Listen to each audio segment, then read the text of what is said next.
Cup হচ্ছে গুঁড়ো দুধ, ঠিক আছে।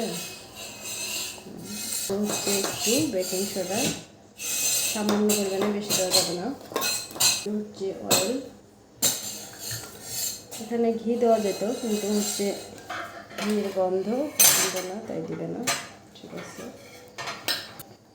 এরপর দিব একটু ফাটানো ডিম,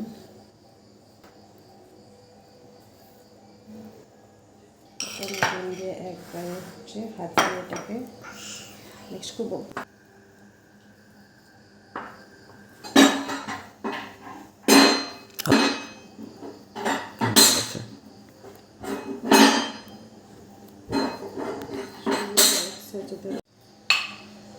হাতে দিয়ে বানানো শুরু হয়ে গেছে। আর মশলা দিলাম পরিমাণ মতো। গরিব তাই কড়াইয়ের মধ্যে রান্না করতেছি।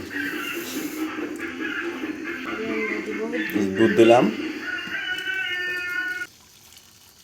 পরিমাণ মতো, পানি দিব, একটু হালকা পানি দিলাম আমরা। জ্বালাবো, দেখতে পাচ্ছেন এলাচ 3-4টা হাতে গোনা। আমরা পরিমাণ মতো চিনি দিচ্ছি।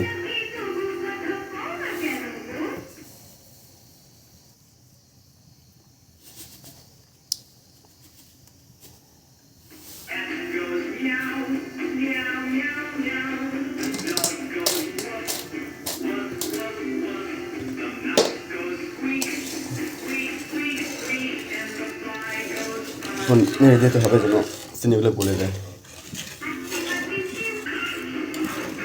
এখন ওই যে দিচ্ছি যেগুলো বানিয়ে রাখছিলাম,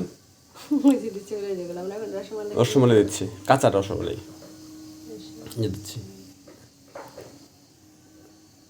সাবধানে দেবেন যেন হাতের মধ্যে গরম ভাব না লাগে, বুঝতে পারছেন? আমি দিচ্ছি।